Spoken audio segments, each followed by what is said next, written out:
Okay, there we go.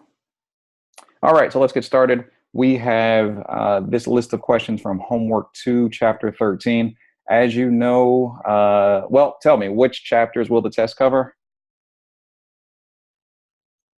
11, 12, and 13. There we go. So this is at least a third of the test. All right, so let me start. Let me go to 1310. Actually, no, here's a 50%. I'm going with this column here. This represents the best attempt.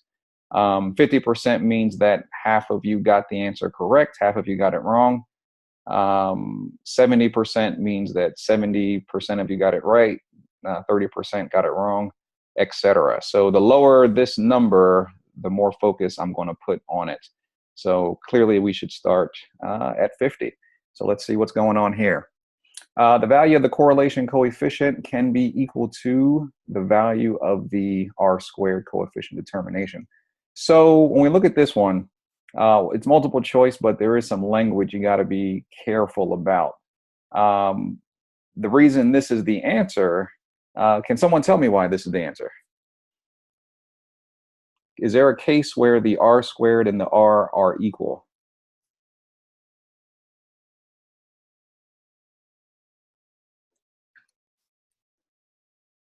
Is there a case where the R squared and the R can be equal? Okay, let's ask some fundamental questions here first. What is the range that the R can be?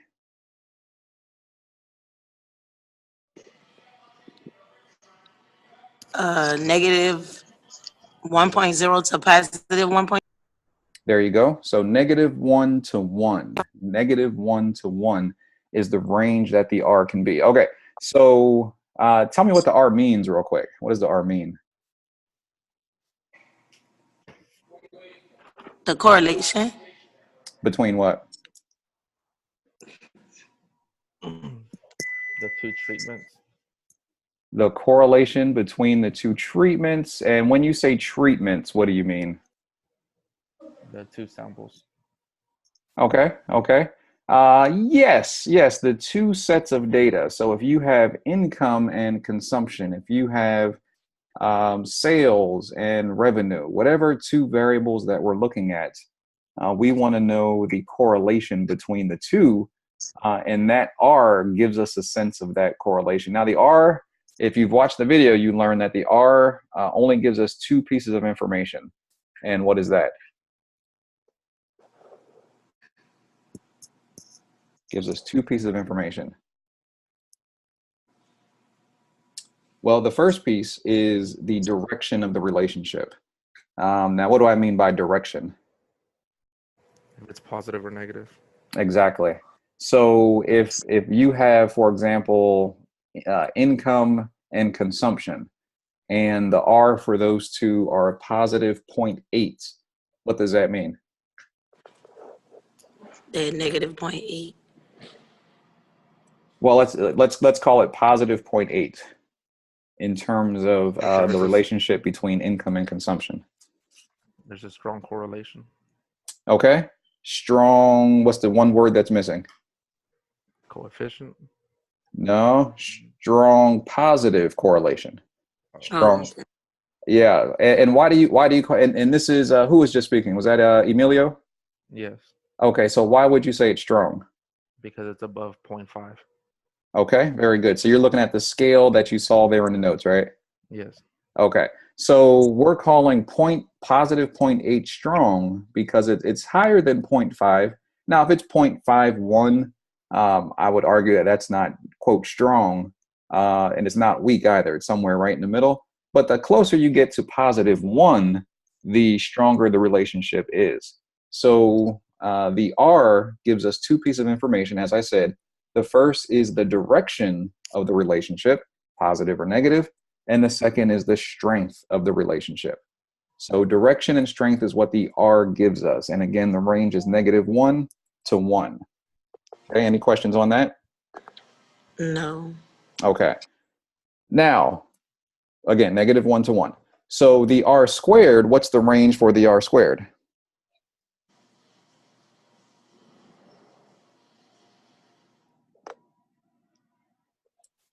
how low and how high can the R squared be?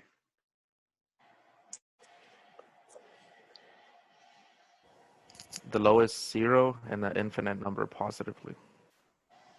Not infinite, not infinite. Lowest is 0. What's the highest it can go?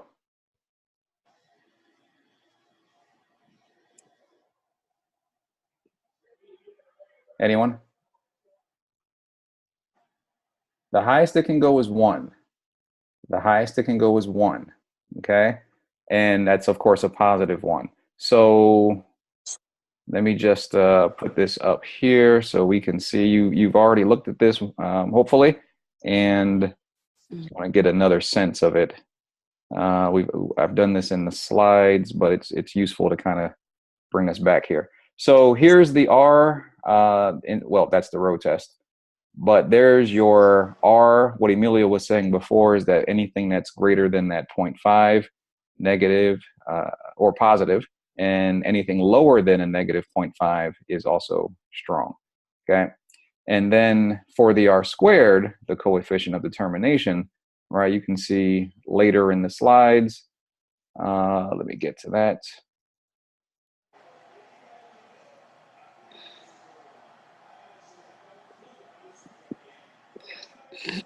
There we go. So what does it say? It ranges from what to what? 0 to 1. 0 to 1. 0 to 1. And literally, we have the squaring of the R. So it's not particularly hard math, right? We're just saying R squared, right? So whatever your R is, you would square that to get the coefficient of determination, okay? So any questions on just the R? And well, actually, let me say this too. I didn't say what it was. So the R squared is different than the R. The R squared is saying the proportion of the total variation in a dependent variable that is explained by the variation in the independent variable. So if we're talking about income and consumption, which one is dependent on the other? Consumption is dependent on income. Okay, so would consumption be the Y or the X? Consumption's Y. There you go. So as we build this regression model, we would have Y equals, etc., and that Y could be replaced by consumption. Okay, so let's look at this statement here. The proportion of the total variation in consumption that is explained by the variation in income. So if your R squared, well, let's say your R is 0.8, what is your R squared?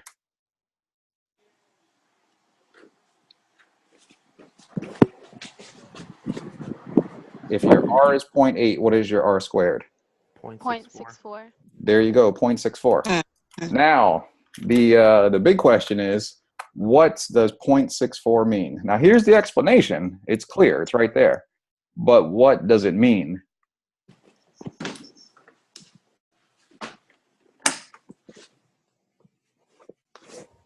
That the correlation is strong. The correlation between what? Income and consumption. Okay, it's strong because it's closer to the 1. This is true. But the benefit of the R squared is that it gives us some level of specificity.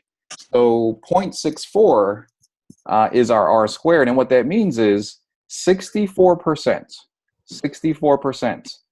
of the total variation, okay, in the consumption is explained by the independent variable income. So, and now let's look at this word variation. It just means change, right? So as this number goes from, whatever you want consumption to go from 512, as it goes to 530, and then it goes to 532, 600, whatever it goes to. If we start off, let's say from 512, and we go to 530, we consider that a change in consumption, yes? We agree with that? Yes. Okay. So, and let me actually put some numbers here just to be super clear. Okay, let me go over here. So I said 512 and 530. And we also agree that that's our R squared. Okay. So what we're saying is when this 512 goes to 530, there is a variation, there's a change. 64% of that change is explained by income. So as income increases, because it's a positive relationship, your consumption increases as well. And the question is, what percent of this change is explained by a change in income? 64%. So, I mean, the highest percent change is 100, of course, right? 512 going to 530, that's a change of what, 18, right? We understand that. That's a change of 18. Yes. Okay. So of that 18, if we want to be super specific, what percent of that 18 is explained by a change in income? That would be 64. 64% of that change is explained by how income changed. Okay. So if R squared is, let's take another example. If R squared is 1, what can we say about the relationship between consumption and income?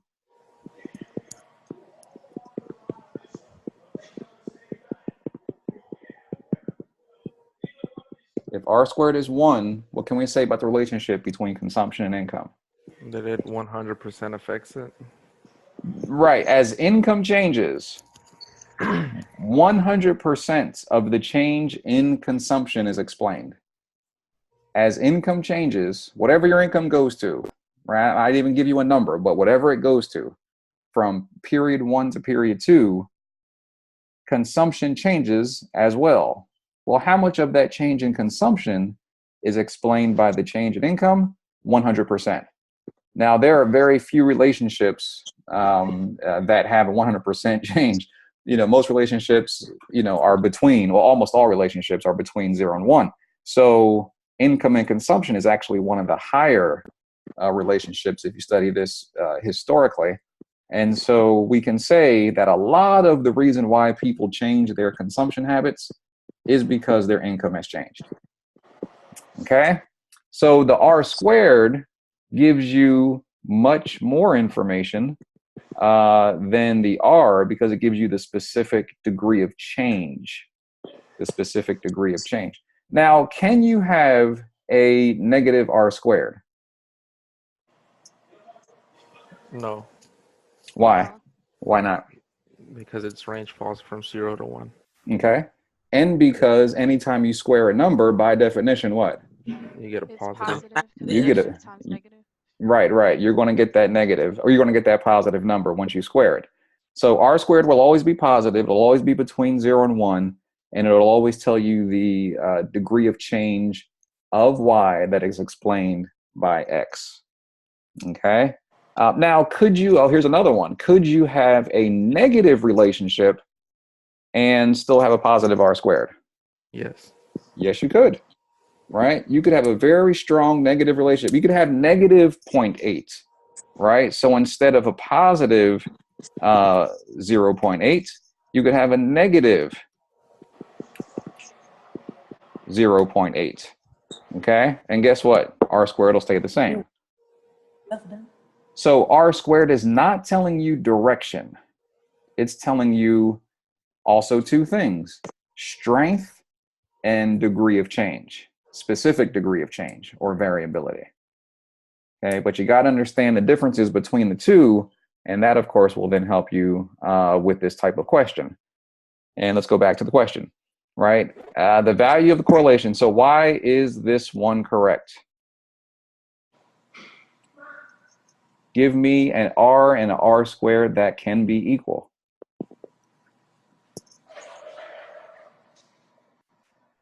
.8 and 0.64 are not equal, but can they be equal?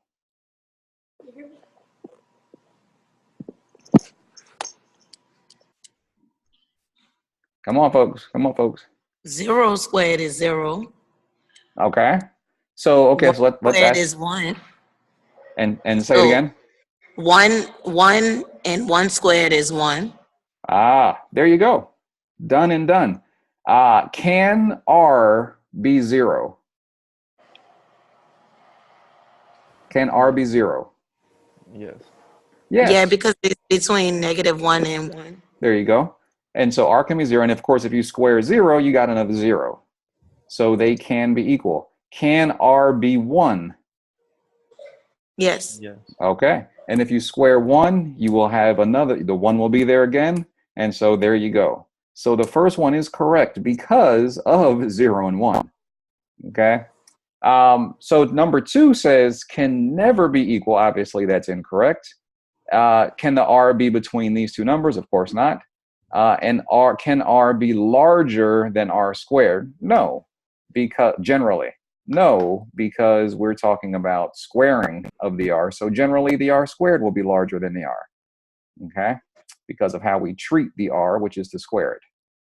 Okay, so for those who got that wrong, most people, I think, historically put this one here, okay? Because you overlook the extreme value of 1, okay? And you don't think about the 0 either. So hopefully that helps. There are no questions moving forward. All right, that was 50. Let's go to a 62.5 here. Again, if you didn't have this specific question, you certainly had a question like it, okay? Let's take a look.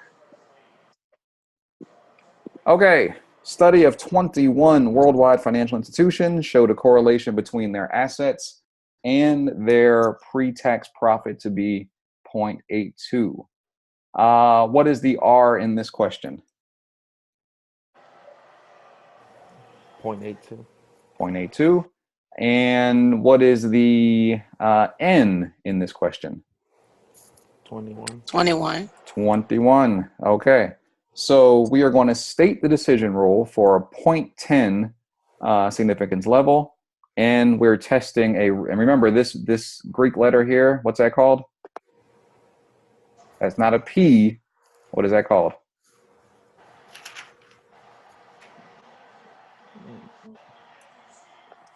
Come on now, if you watch the video, I say it a million, well, maybe 20 times. That is Greek letter rho, R-H-O, okay? So as I say rho, make sure you understand that I'm talking about this Greek letter here. It's called rho. Now, the rho means, if we're doing a rho test, that means we're testing for the significance of the R, right? We want to know if the R is significant, okay? And I am referencing, just so we have our reference here, let me go back to right here. Okay, so I'm referencing this page or this test right here. So the correlation, let's look at this one real quick. The correlation in the population is 0. The correlation is not 0. Now, if you have a correlation that is 0, that means what? Between two variables.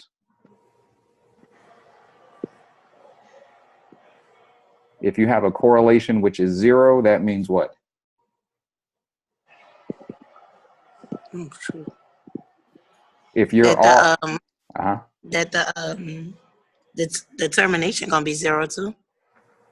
well, not even worried about the R squared right now. Just tell me about the R, right? Look right here.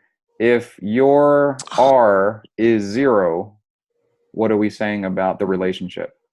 There is no relationship. Is it that they have no relationship? Exactly. There is no correlation between the two variables with whatever we're looking at. Okay. In this case, we have income and children, we have quantity and price, we have score, we have hours. So we're saying that there is no relationship if the correlation is 0. Okay. So that's an important piece because if you're testing the R, then you've got to see that the null hypothesis is saying there's no relationship, right? Because it's saying the rho, also the R, equals 0. What's the alternate saying? That there is a correlation. That there is a correlation, meaning the row is not what? Rejected. Well, before we go there, the row is not 0. the row is not 0 in this case. Okay? So if we reject the null hypothesis, what are we saying about the relationship between two variables? There is a relationship or There- correlation. There you go. If we reject the null hypothesis, in this particular case, we are saying, hey, there is some relationship between the two variables because the row is not 0. The row could be negative 0.5. It could be positive 0.6. Whatever the case is, there's some relationship. Okay? All right. So let's go back to this and take a look. So in this case, what is it? What is the null hypothesis? What's our null hypothesis? Row is less than or equal to 0. Okay, so row is less than or equal, and so that could mean that row is very small, or I should say negative, -2, or it could be 0. And then the alternate is that what? The row is greater than 0. The row is greater than 0, so it must be higher than 0. So it could be a positive 0.3, it could be a positive 0.7, whatever the case is. So that's our decision rule in this case. Any questions on that? Or at least that's the beginning of the decision rule. Any questions on that? No. Okay, now here's the good stuff. If you are trying to find the t, then you know you have a function for that. Okay? So what is your function to find a t? What's your function to find a t? Equal T dot I and V. There it is. There it is. Let me get some white space here. All right. So equals t dot I and v, open parentheses. And then alpha and comma degrees freedom. There it is. Now we have to be careful here, folks, because notice that on this test, is this two-tailed or one-tailed? Two-tailed. This is two-tailed. So divide Right. by 2. So we take that alpha, we divide it by 2, we drop it into Excel. Now on our test, what is it? Single tail. It is one-tailed test. So what do we do with that alpha? Use it as is. Use it as is. And what is our alpha? 0.10. 0.10. Very good. Now we need our degrees of freedom. And so we go back to the problem and we say to ourselves, okay, how do I find degrees of freedom when I'm trying to engage a row test? And the answer, if you look on the slides, is n minus 2. If you look down here, that's why I'm a fan of Connect, right? It breaks it down for you, right? It tells you, this is how I found my degrees of freedom. I took n minus 2, okay? So if we don't get to, well, we won't get to all these problems today. You can still go to Connect because I've opened all these up so that you can see the explanations. So we have what as our degrees of freedom? 19. 19. Okay, drop a 19 in there, and I get the 1.328 if I'm rounding to the third decimal. 1.328 if I'm rounding to the third decimal. And we're on the right side, so we know that it's positive. Okay, and here it is, 1.328. Okay, questions? Any questions on that? We're good? Yes, sir. All righty. So compute the value of the test statistic. Remember, okay, oh yeah, what do we call this? Critical point or critical value. Okay, critical value, critical T, that's what we call it. Now we want to always, in hypothesis testing, we're always comparing a critical value to a computed value. Okay, remember, as I said in the videos and last week, the computed value is also known as the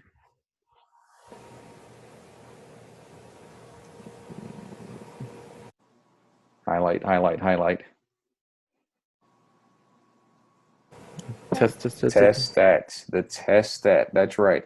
So you're comparing criticals to computeds, and the computed's also known as a test statistic. Now, how in the world do we compute the test statistic, or how in the world do we compute the computed t?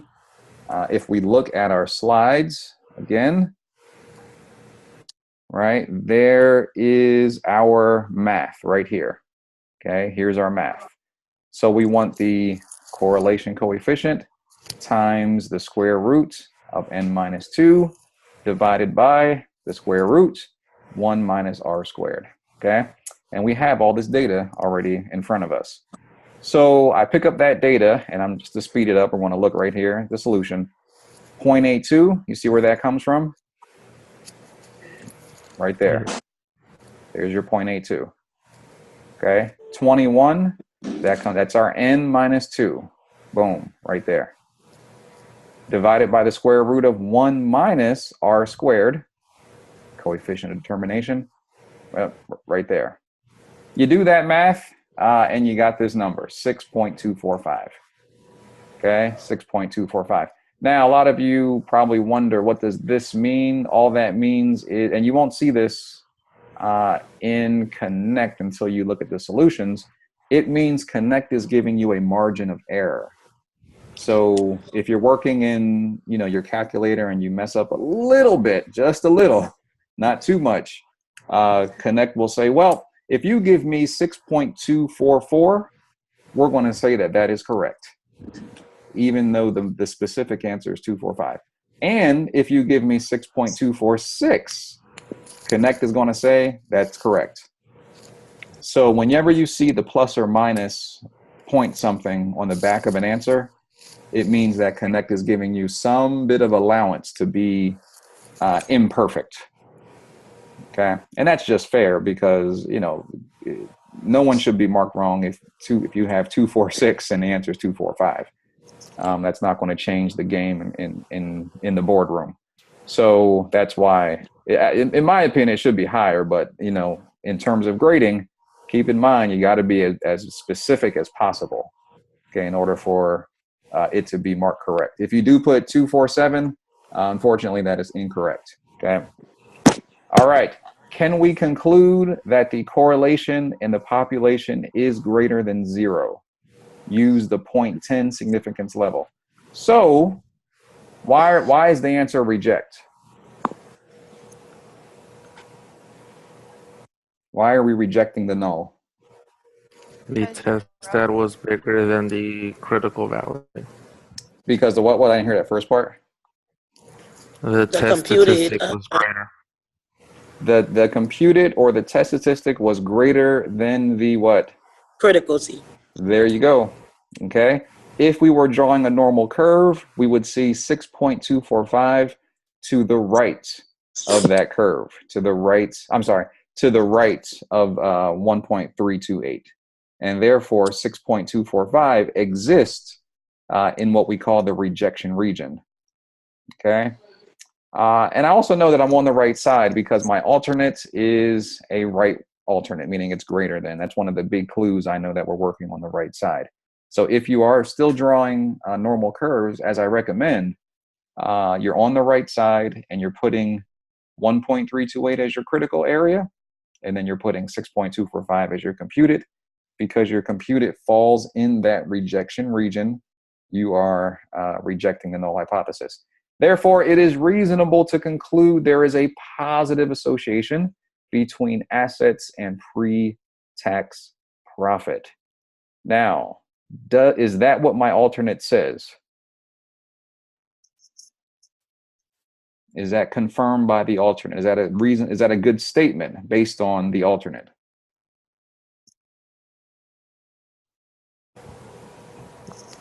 Yes. Okay. Why is that?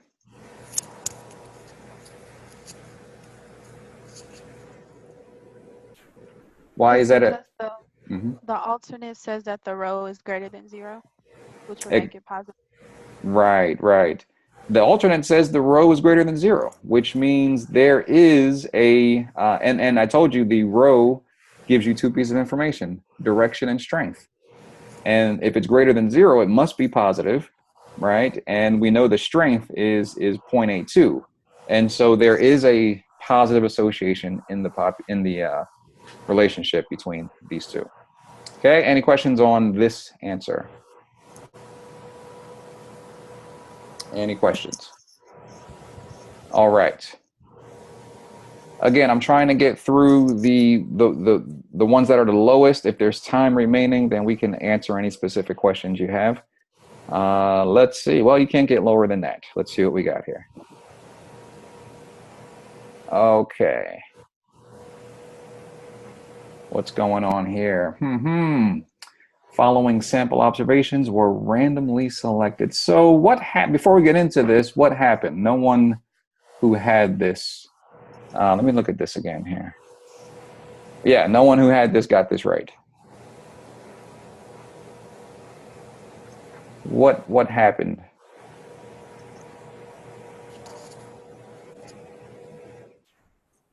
Anyone recall what happened when you were working on it? I was putting my numbers in Excel, Okay. and the numbers that I were getting, I did it twice because I did it the first time and the second time, and I guess that the numbers just weren't right. Okay. Did you have these? Do you remember if you had these numbers or you had another set? I probably had another set. I think I had Okay. another. Interesting. Okay, let's go through this because this is some foundational stuff that we need to get cleared before tonight. Okay, there we go. All right, let me.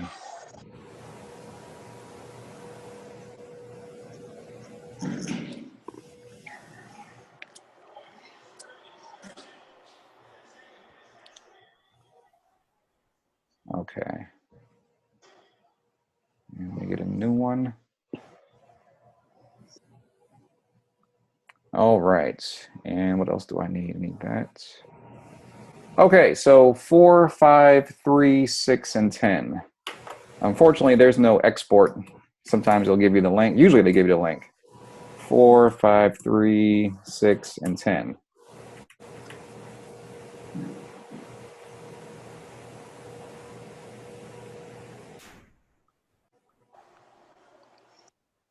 Okay, and that was my x variable. Okay, 10, 8, 10, 6, and 7. And 13, 4, 19, 6. Okay. And I like to center just to keep things neat. All right. And the first question is, well, basically run the regression. Okay. All right, somebody take me through it. How do I run a regression? How do you run? What did you say, sir? How do I run a regression? What do I do first?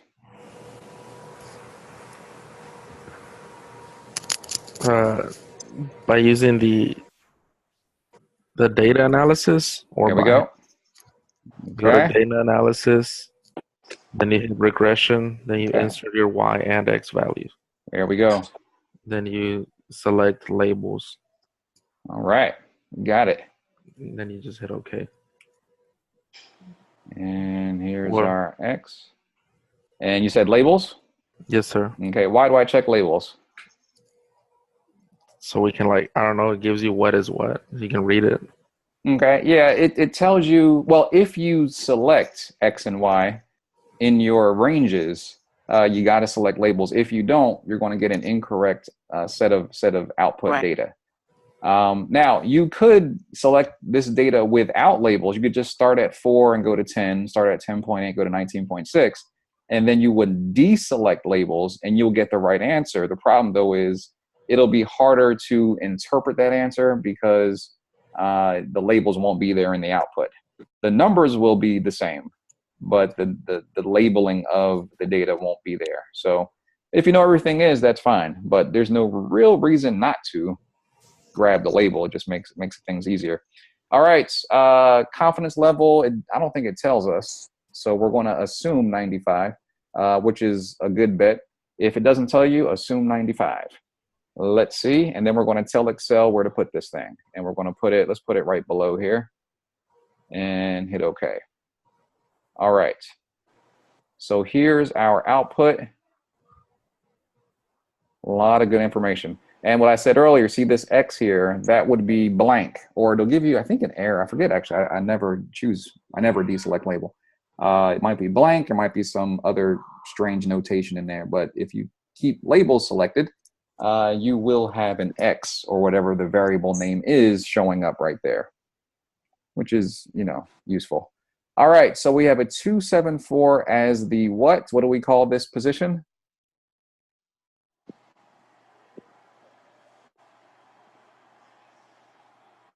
Y equals, Your Is intercept. that A? okay, it's the Y A. equals A plus BX? There you go. There you go.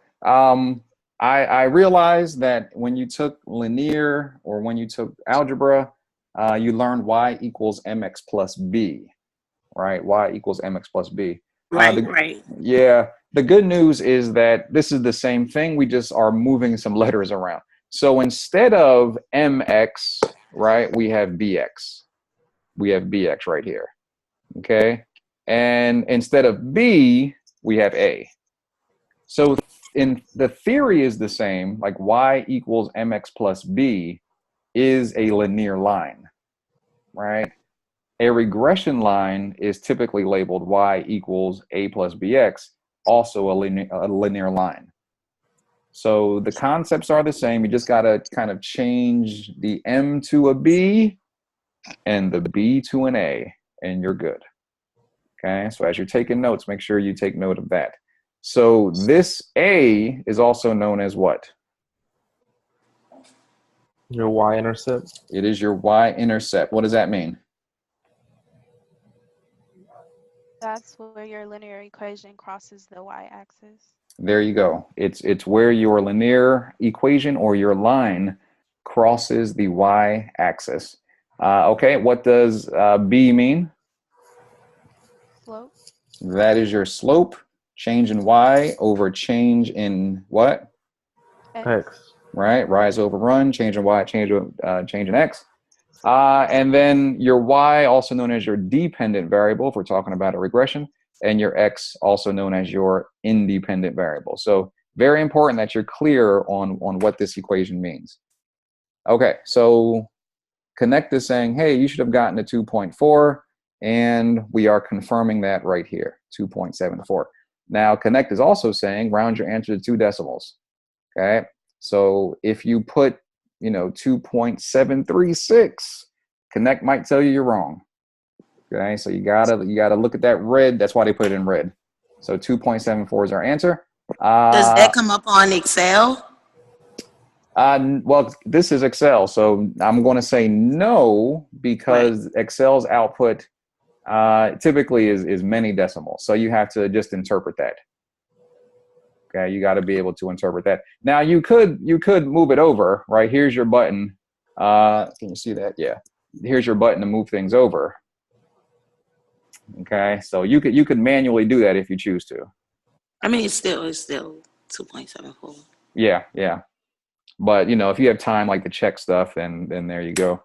But that's why they put this in red. 'Cause that's one of the biggest issues folks have. They get close to the right answer, but if you don't follow these guidelines, Connect is going to say it's wrong. Typically, though, if you want to test, you put this, because I can see the number that you put. I can see the before and after. If you put 2.737 on a test, I'd correct that and give it to you. I would not mark that incorrect.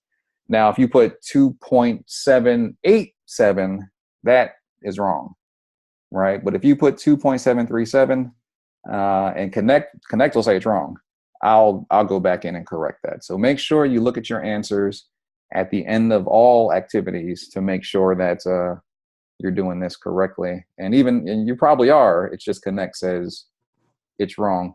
And that would be, in my opinion, for the wrong reason. Okay, when x is 6, this gives a y, okay? And there's a little y hat here. That just means it's your predicted y, equals 12.96. Now, the math there should be, yes, here it is. So 2.74, right? There's your A. And where am I getting A from? Getting A from right here. Okay, there's your A. And then plus BX. Now, what is my B? My B is 1.7.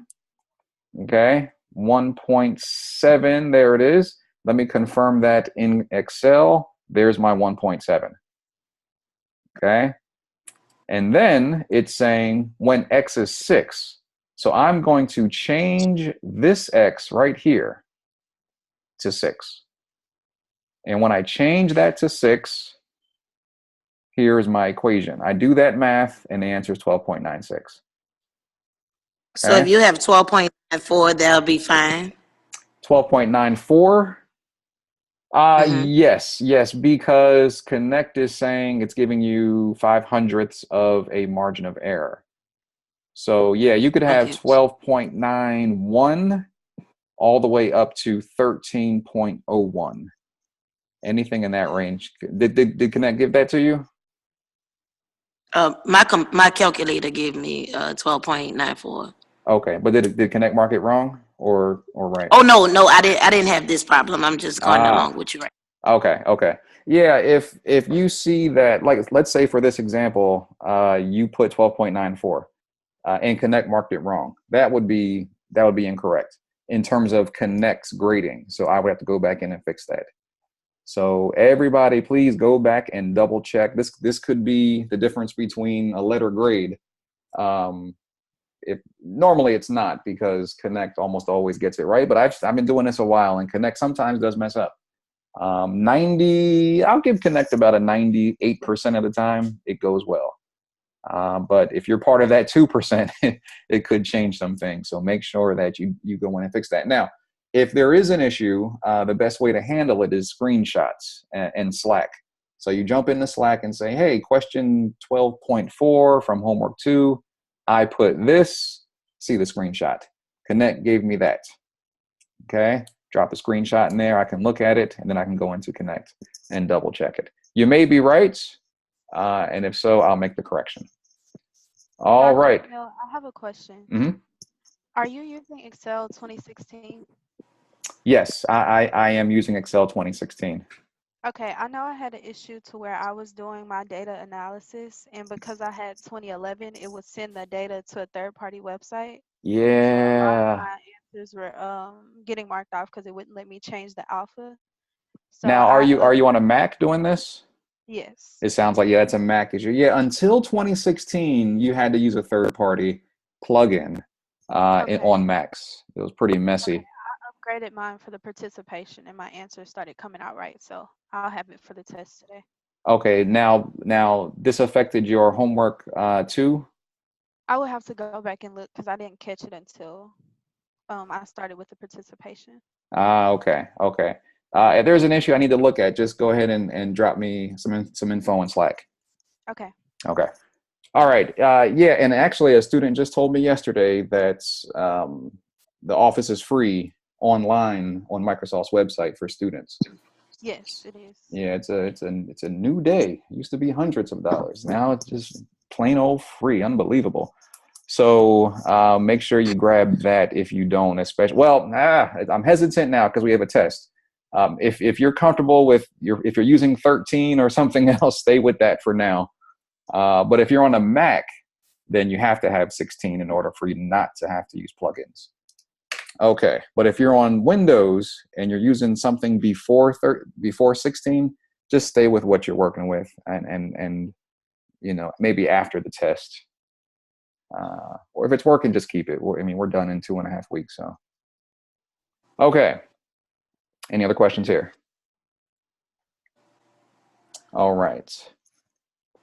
I think we'll have time for one more. Let me go to see if I can find a more complicated one, because I want to we're going to extend a little bit. It's almost 12:30. I understand that. We start at 11:35. So I'll extend it sometime because I want to get as many of your questions in. I'll do one more and then take questions. Dr. McNeil, will this recording be posted today before the test? Haha, that's a good question as well. I'm going to try. I guess that's the only thing that would make sense. So yes, I'm going yes on that. I have a 12:30 meeting, so I have to log off. So I'll watch the last question on the video if you get it posted. Okay, sounds good. Give me a couple hours, probably 3 or 4 before that's uploaded. Okay, no problem. But you should have a couple hours before the test to look at it. And good luck. We'll talk to you later. All right, so let me find one here. It's a little more involved. Now, see, arguably, yes, this is more involved, but really, you're just in Excel kind of creating these tables.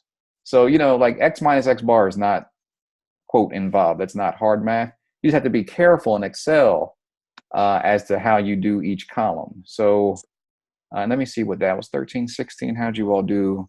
Yeah, not a lot of you got that right. So let me just say, I'm not going to do the whole thing, but what happened here for those who got a few wrong? Was it just user error? I think that's what it was for that one. Okay. Did you round to 2 decimals? It looked like I got for this one. I didn't have this one either, but my chart was right. It was when I got down to the bottom where it was saying my A and my B was wrong. Okay. Your A and your B. And Yeah. I guess it in my S, Y, and SX again. Okay. Now to check it, did you try to just run a straight regression instead of using the R squared that you calculated by hand? Or the R, I should say, that you calculated? Did you just run a regression? No, I did it by hand. Okay. And that's what this is actually asking you to do. It's asking you to find the X bar, the Y bar, the standard deviations, and ultimately, all of these really, the R. But you're saying that when you got down to here, this was wrong, or the beta was wrong. I know that I think that my A was correct, so my beta came out wrong, and then the answer down here B came out wrong. Okay, the 2.9, the 2.19. Okay, now I just want to ask you to jump back into that one before the test today and just double check, make sure, because I think, I'm almost certain if you're off a little bit in here, then yeah, your beta is going to be off. So just kind of go back into your data. Okay, make sure all of your 2 decimal places are correct, and just redo the whole thing. And I have a question.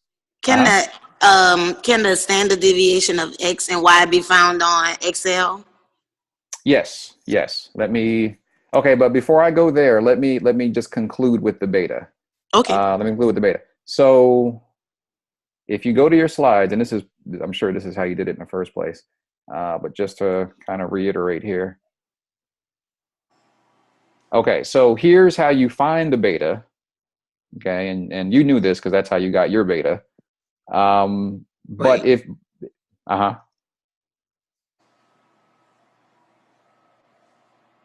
you good? Yes, sir. Okay. Oh, I thought somebody said wait. Okay, so your standard deviation of Y, standard deviation of X times your R. So that's how you would get your beta down here. And let me see if they have the math. Yes. So they have, here's the beta math right here. So just double check all of your answers to make sure that you're getting the same things. Mm-hmm. Okay. I think that's what messed up. The standard deviations weren't correct, so I wasn't able to get the beta. Okay. Yeah, and the problem with that is if you don't get the beta, then you're going to get this one wrong too. Right. Because all you're doing is adding 40 to the X, and you're going to get this number. Okay, and again, I'm sorry, what was your other question? I was trying to see if the standard deviation could be found in Excel. Oh, yeah. Okay, so let me export this.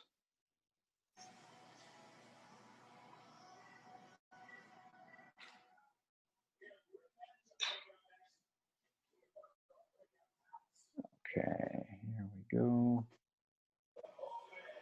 There we go.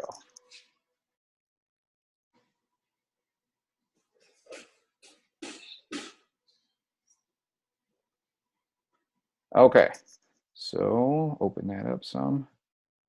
Also, let me say this: whenever you export, it's always a good idea to double check just to confirm that the numbers are the same. Okay, always a good idea to double check to confirm the numbers are the same. Let's see. Oh, someone I'm writing on the screen there. All right. Whoever, yeah, someone I think gave me theirs. Let me see if I can correct that there. Something's going on with the screen.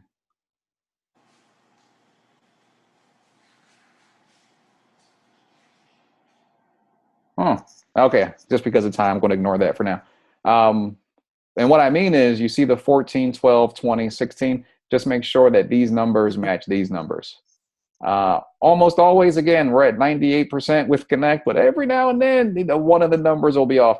Another way that sometimes these things get messed up is that, Connect will give you multiple questions for, let's say, 13, 16. So, you have this set of data, then somebody also have 13, 16, and get another set of data. Sometimes, very infrequently, you'll get an export error. So these numbers look good, 30, 80, then 30, 90, 85, 120. Yeah, they look good. Okay. And so this is a sample standard deviation, S sub Y and S sub X. So we're looking for our sample standard deviation. So equals STDEV dot S open parentheses. And we're going to grab the array of data, close parentheses, enter. And we have a 17.68, etc., which matches our answer right here. Okay. And then, power of Excel, just drag it over, and you'll get your second row of data, which is 39,789 right there. Okay. Okay. Now, keep in mind, if you're looking for an standard deviation for Y, an S by definition is sample, right? Your sigma is population. So this S means sample. Mm-hmm. Okay. If you were looking for a population, you would put P, and that gives you the standard deviation for the population. Okay. And then if notice if I enter that, it's going to be different, right? 37,747 or 748 is different than this. And that's because I chose P instead of S. Okay, so that's a big thing you got to remember when you're dealing with standard Ds.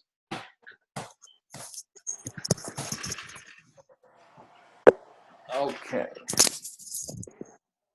Oh, excuse me. Okay, any other questions on this problem? All right.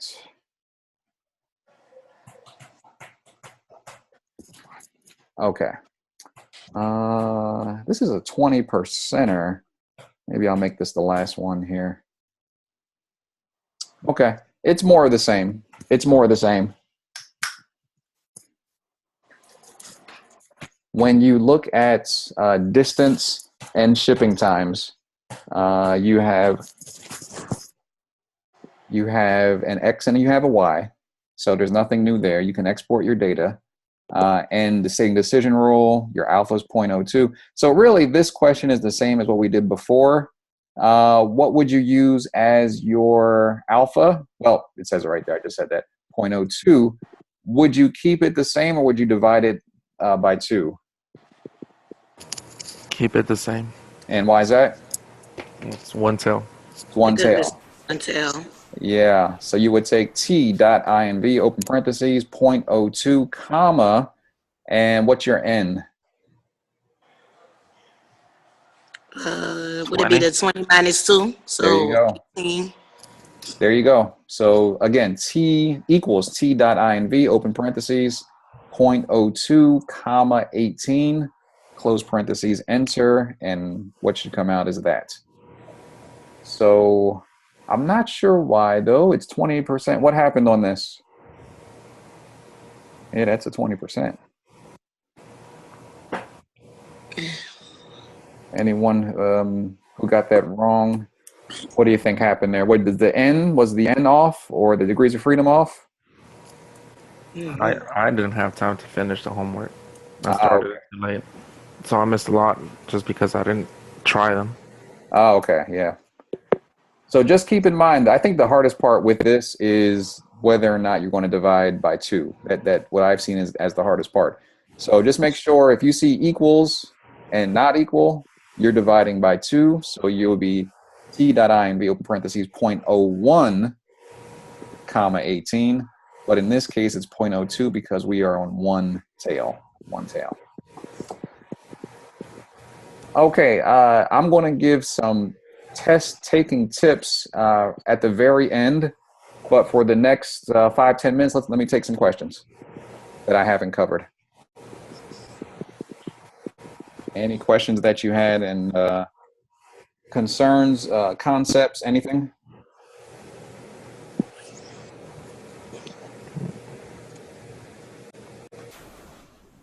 Okay, if there's not any questions, let me just say this about Connect Test.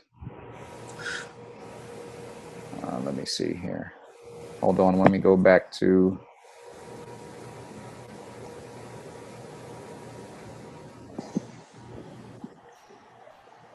There we go. Okay, so at 7, test 1 will be active.